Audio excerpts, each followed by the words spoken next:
Olá, seja muito bem-vindo ao Projeto Startup, o espaço dedicado para os empreendimentos que se destacam no mundo da tecnologia. Hoje vamos conhecer a história da Ocalev, uma startup que nasce para tornar os projetos de engenharia mais ágeis. E quem acompanha com a gente é o Luiz Navarro, especialista em vendas e atendimento ao cliente. A Ocalev é uma plataforma onde é possível criar projetos de engenharia elétrica sem muita complexidade, ou seja, a tecnologia foi criada para dar mais agilidade ao trabalho do engenheiro e ainda diminuir os custos dos serviços. A startup está fazendo sucesso e essa história você conhece agora. Meu nome completo é Ramon Vilar Monte Palma Pantoja. Tenho 34 anos, sou engenheiro eletricista de formação. A Ocalev começou em 2000, a ideia, em 2014 mais ou menos, a gente precisava basicamente gerar orçamentos rápidos, de forma rápida para clientes nossos. Nós somos engenheiros eletricistas, a gente fazia, entre várias atividades, projeto de instalação elétrica e a gente tinha uma dificuldade em conseguir gerar um orçamento rápido para o nosso cliente, principalmente residencial ou de obras de menor porte, Normalmente é um público que exige uma velocidade para você gerar uma resposta, orçamento, quanto vai custar uma obra, quanto vai custar o seu serviço. E às vezes a gente perdia alguns dias, por exemplo, fazendo um projeto elétrico para gerar um orçamento preciso e às vezes não pegava o cliente, porque demorava um pouquinho e tudo mais nesse processo. Então a gente pensou assim, e se a gente criar um software, um programa de computador que automatize essa tarefa para a gente, que permita que a gente consiga fazer, por exemplo, em minutos um projeto elétrico, algo que a gente demorava às vezes dias, semanas para fazer. E aí surgiu a ideia de fazer o Oca Elétrica, que é nossa aplicação web, que hoje está no mercado. O objetivo da Ocalev, a nossa missão, é democratizar o acesso a projetos de engenharia de qualidade. A maioria das obras no Brasil não tem projeto de engenharia, seja ela estrutural, elétrica ou hidráulica, E a gente acha que criou uma solução, está encontrando uma solução justamente para que essas obras agora finalmente possam ter. Para você ter ideia, a estatística diz ali que pelo menos 75% das obras no Brasil, por exemplo, não tem projeto elétrico, que é o caso que a gente está resolvendo agora. Então a gente criou o Oca inicialmente para projeto de instalação elétrica, mas em breve a gente vai estar lançando também um Oca para hidráulica e depois estrutural e outros tipos de projeto. O nome Ocalev veio depois de inúmeras interações de nome, foram mais de 60 sugestões de nome.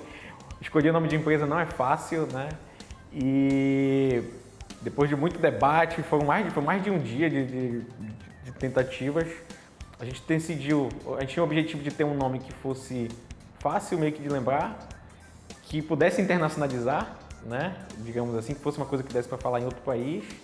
E também tentamos envolver alguma coisa que fosse da Amazônia, Então, por isso que a gente criou o Ocalev. Oca, no caso, é uma casa de indígenas, A gente diz aqui, onde eles moram, então é a pegada amazônica.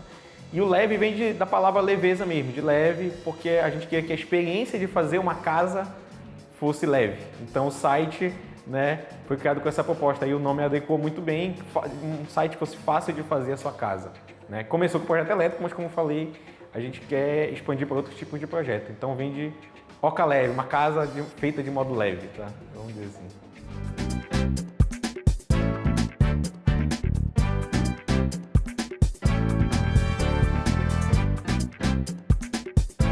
O processo para idealizar a empresa, investir, entender o mercado, ele veio de uma dor nossa. Como eu falei, nós éramos profissionais, prestadores de serviços tradicionais no mercado. E a gente tinha, como eu falei, dificuldade em fazer esse serviço de elaboração de projeto elétrico de forma rápida, entregando também um orçamento, uma estimativa de quanto ia custar para o cliente de forma rápida. Então a gente já sentia a dor. No começo não teve muito de pesquisar o mercado. A gente tentava resolver um problema e tinha uma dificuldade de resolver o problema.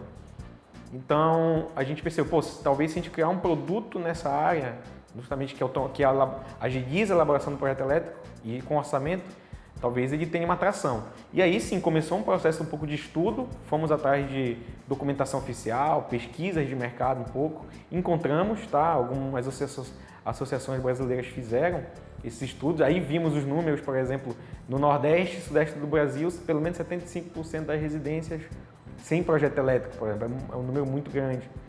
E aí a gente começou a dizer, vamos fazer a empresa. Em termos de investimento, eu confesso que a gente não pensou muito, porque software em geral é barato. Só que o nosso produto ele é um produto complexo de fazer.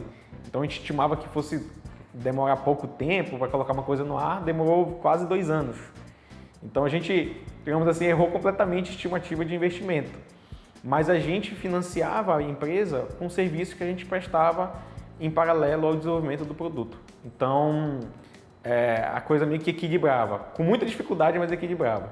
Hoje o mercado está aceitando muito bem o Oca Elétrica, né, que é o nosso software, mas não foi assim no começo necessariamente. Como eu falei, é um produto muito técnico, então a gente precisou, quando a gente colocou no ar, a gente achou que ia faturar uma bolada, ia faturar uma grana boa, e não foi assim, pelo contrário, pouquíssima gente comprava, o faturamento era de centenas de reais no mês, não paga nada, né? Mas ainda assim uma prova de que podia ter algum valor ali dentro. Só que aí que tá, a gente continuou melhorando a ferramenta, continuou melhorando a entrega do valor, isso ao longo dos anos, e inclusive hoje a gente faz isso, né? E à medida que a gente vai melhorando essa entrega, essa qualidade do produto, mais fácil fica de conseguir cliente, mais eles divulgam entre eles mesmos. Então é tudo muito proporcional a essa qualidade da solução técnica. Claro que também é atrelada à estratégia de marketing, como você oferece, para quem você oferece. Mas hoje o produto ele é muito bem aceito. Ele é um raro produto que a gente ouviu falar que se vende. Entendeu? Hoje isso eu falo com muito orgulho isso.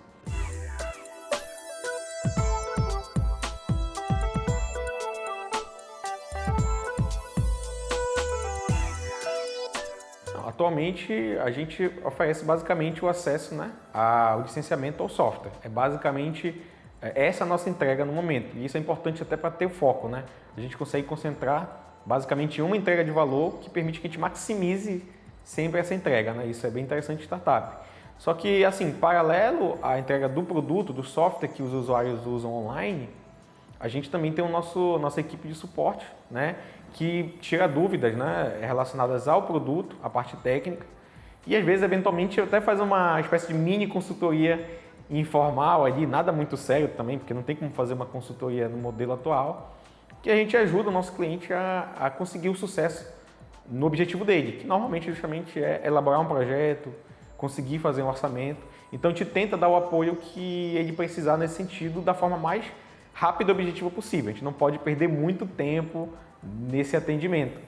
Mas eu posso dizer que o nosso suporte, esse suporte que a gente dava em paralelo ao software, é uma das grandes forças da empresa. Nossos clientes elogiam muito esse atendimento, a gente dá um atendimento com muito respeito a eles, atende eles inclusive muitas vezes no final de semana, de noite, quando eles mandam mensagem. Então é um diferencial que a nossa empresa tem muito interessante, é a qualidade do nosso atendimento. O nosso principal canal de aquisição de clientes no momento é o YouTube. Em segundo lugar tem o Google, quando a pessoa pesquisa, né? Tanto no Google como no YouTube, os clientes pesquisam como fazer um projeto elétrico ou quero fazer um projeto elétrico. E aí, como o Oca já tem uma certa popularidade no mercado, os vídeos dele acabam aparecendo em destaque no YouTube. E aí o usuário descobre, aí vai ter um link para o site nesse vídeo, ou no Google, ele acessa, faz um teste gratuito e ele mesmo opta pela compra. E muitas vezes também um outro canal de aquisição muito importante nosso, eu diria que é o mais legal, vamos dizer assim, é o orgânico. São pessoas que indicam para as outras, né? O nosso usuário gosta tanto da ferramenta que ele acaba indicando para colegas de profissão ou para uma pessoa que está reformando a casa, né? E é um dos principais modos que a gente cresce. Por exemplo, tem muitas escolas no Brasil, instituições de ensino técnico e superior, que estão usando o Oca em sala de aula. E aí o professor divulga, além de divulgar para os alunos, né, divulga também para os colegas dele, professores, e a gente cresce muito bem nessa rede. E os alunos também das instituições de ensino, de engenharia, curso técnico, eles encontram a ferramenta muitas vezes também pelo Google, YouTube e divulgam para os colegas. E aí a viralização acaba favorecendo muito a gente nesse sentido. Então nossa aquisição ela é bem nesse sentido orgânico, né? YouTube, Google no caso indicações, né? E para você ter ideia, a gente não consegue, com investimento em ads pago, a gente ainda não superou o crescimento orgânico. A gente A gente basicamente no momento paga Google Ads e YouTube basicamente só para a gente ter o nosso nome lá, para cobrir às vezes o investimento que outras empresas fazem no nosso nome, que querem investir no nosso nome. Então a gente precisa dar uma equilibrada nisso. Então o nosso orgânico ainda é maior do que o nosso, dá um crescimento para a gente maior que o nosso pago, entendeu?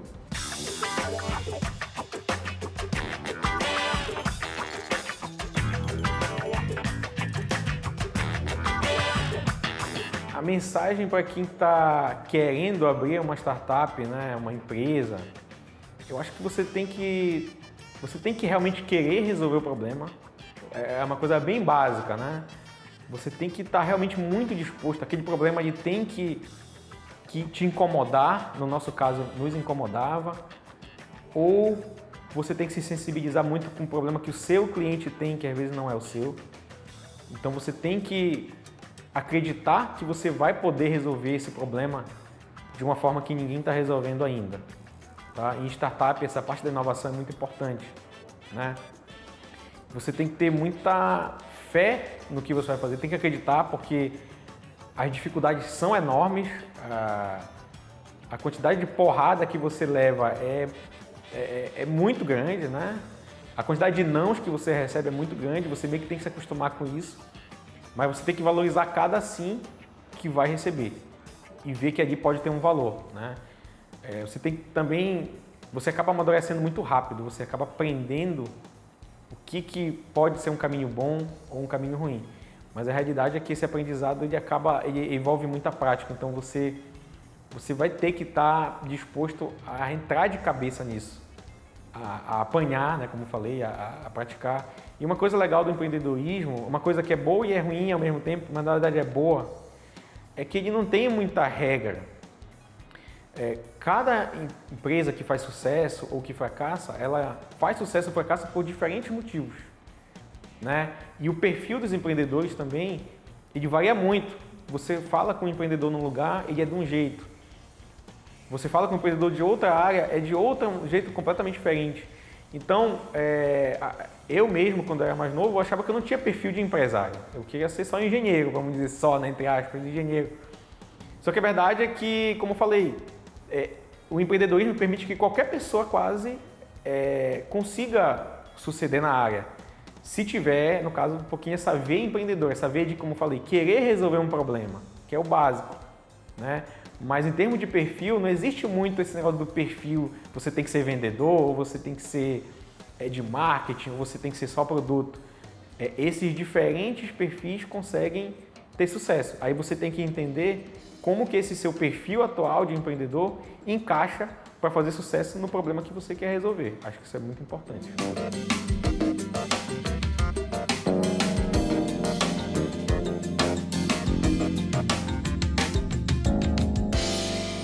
Que história interessante essa da Ocalev, né? No próximo bloco, nós vamos analisar a startup com Luiz Navarro, especialista em vendas e atendimento ao cliente. Não saia daí, eu volto já.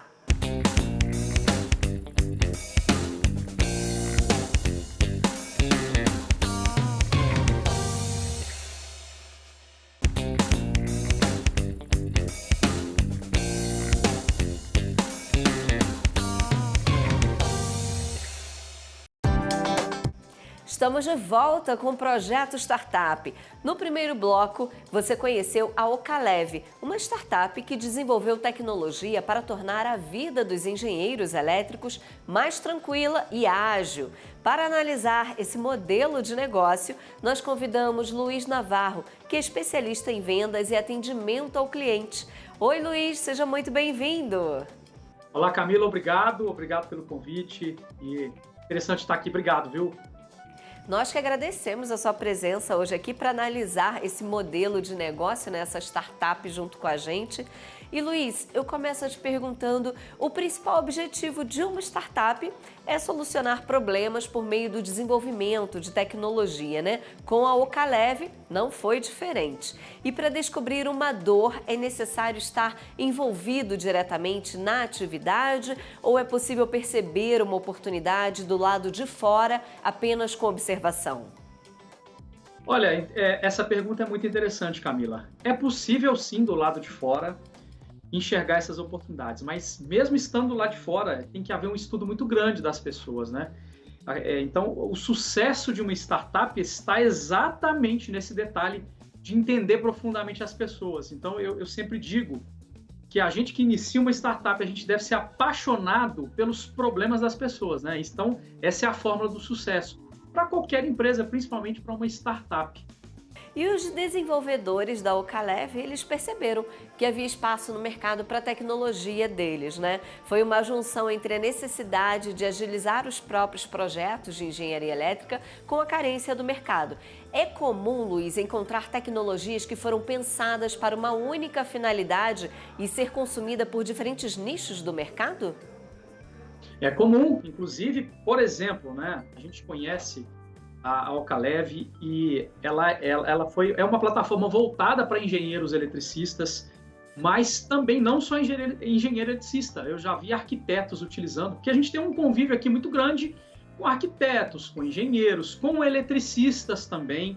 Então, isso aqui é interessante. Eu acho que o fato, principalmente deles terem ouvido muito, né, entendido o cliente, então acaba que a plataforma ela serve para abranger outros profissionais que não sejam só engenheiros eletricistas, né? Então esse é um ponto forte da Ocalev e também das startups de sucesso, é entender o cliente, é entender profundamente, porque se a solução vem para o engenheiro eletricista, ela vai vir para outros profissionais também, né? Que estão ali meio que interligados, arquiteto, eletricista. Então é interessante, porque eu conheço muitos eletricistas que utilizam a plataforma, inclusive. Olha, que legal! E Luiz, qual que é o próximo passo após o nascimento da ideia da startup? Jogar no mercado e esperar a adesão de prováveis interessados? Ou, de repente, fazer uma pesquisa de público-alvo? O que você acha? Olha, outra pergunta interessante, né? E eu costumo analisar muito as startups que já deram certo, que têm hoje sucesso. Primeira grande coisa que eu percebo, uma startup surge para resolver problema. Então, tem que haver um grande problema no mercado para ser resolvido. Esse é o grande primeiro passo. O segundo passo na minha visão, é começar pequeno. É fazer o que a gente chama de MVP, mínimo produto viável. Ou seja, começa pequenininho. Tem o caso que eu gosto muito do WhatsApp. Vocês vão lembrar, o WhatsApp começou como? Bem pequeno, em termos de funcionalidades, né? O que tinha no WhatsApp inicialmente? Era só enviar mensagem de texto. Eu me lembro perfeitamente disso. O WhatsApp era um chat, né? Onde a gente só enviava mensagem de texto. E aí, qual foi o grande pulo do gato? Eles foram ouvindo, entendendo os clientes e aí sim colocando mais funcionalidades. Aí veio envio de vídeo, envio de áudio, e interessante que eu participei de todo esse crescimento do WhatsApp. Então, eu vejo que o passo a passo é esse. O primeiro, solucionar uma grande dor. O segundo, fazer um MVP, algo pequeno ali, ouvindo os clientes, e aí sim você vai escalando, né, e como aconteceu com o WhatsApp, para ter mais funcionalidades, né? Eu acho que esse é o grande segredo. Sim, você vai evoluindo aos poucos, né, conforme as demandas vão surgindo dos próprios clientes, com certeza. E Luiz, o desenvolvimento da tecnologia da Ocalev foi por mais de 2 anos, né? Tecnologia boa demora para ser implementada? O tempo de desenvolvimento é fator primordial para definir aí a qualidade da tecnologia? Esse tempo de maturação ele é necessário porque nesse caminho realmente a gente vai entendendo o cliente. Nessa jornada, é uma jornada de entendimento do cliente e aí sim, cada vez mais o produto ou o serviço ele vai tomando aquela forma e simplesmente a gente modelando aquilo que o cliente quer. Então, realmente, esse tempo de maturação ele é necessário, né? E não só para as pequenas empresas, né? O WhatsApp foi assim, a gente já falou um pouco dele. Então, assim, esse é o tempo de maturação que ele é muito importante. E como a gente viu, né, como a Ocalev disse, no início da tecnologia ela teve dificuldades para ganhar mercado. Como inserir a startup no mercado escolhido sem comprometer as finanças do negócio, Luiz? É um desafio muito grande este, né? Eu penso, aliás, que a grande maioria das startups, elas passam por isso, por essa questão de inserção no mercado. Mas o grande lance, né, é justamente ouvir os clientes. Porque quando você tem um produto, um serviço que realmente vai ao encontro daquilo que o cliente necessita, esse produto ou serviço, ele automaticamente vai ganhar o mercado, ele vai ganhar o coração do consumidor. Então, realmente é uma etapa, a gente sabe disso, que é um passo a passo, e ganhar mercado não é fácil, não é uma tarefa fácil, mas só se ganha mercado quem está focado em ganhar o coração do cliente. Essa é a verdade, né? E foi isso que a Alcalev fez, ganhar o coração dos seus clientes, né? Sim. Outra coisa que me chamou muita atenção é que a Alcalev ela conta com equipe de suporte que atende diretamente o cliente quando necessário. É um serviço da startup considerado pelos desenvolvedores como um diferencial. Não é perda de tempo, já que por meio da tecnologia é possível criar canais online de atendimento ao cliente? O que você pensa sobre isso? Olha, eu penso que esse contato, a gente volta naqueles fundamentos que nunca vão deixar de existir. Então, o cliente sempre quer um contato mais próximo.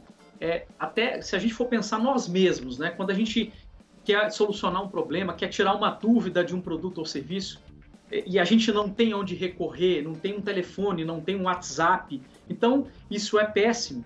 E eu acredito que são daquelas coisas que nunca vão mudar, o cliente sempre vai querer. Então, as startups que partem para esse caminho de ouvir o cliente sempre, elas realmente vão ganhar mercado, vão consolidar cada vez mais, porque não tem como tirar o foco do cliente. Eu penso muito nisso, de a empresa ter o foco total no cliente, porque o produto não é nada sem a necessidade do cliente.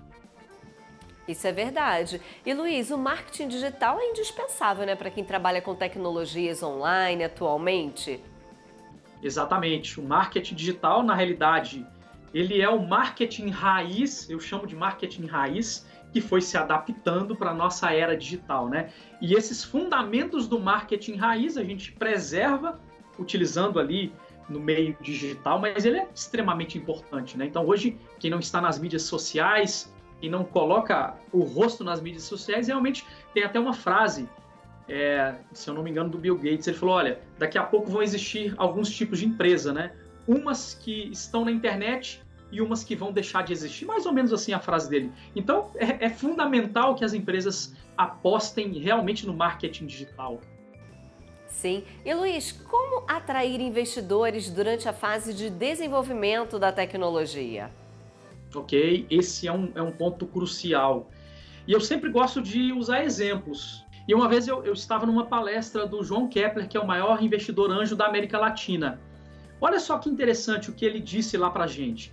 Ele falou o seguinte, que o primeiro grande passo que chama a atenção do investidor, primeiro passo, é uma ideia que já foi validada. Então, a primeira coisa para atrair a atenção do investidor é uma ideia que foi colocada em prática e que foi realmente testada. Então, ninguém quer investir em algo empírico. Não, tem que ser colocado em prática, já tem que ter números ali, né? Segunda coisa, as startups precisam de números para apresentar para o investidor.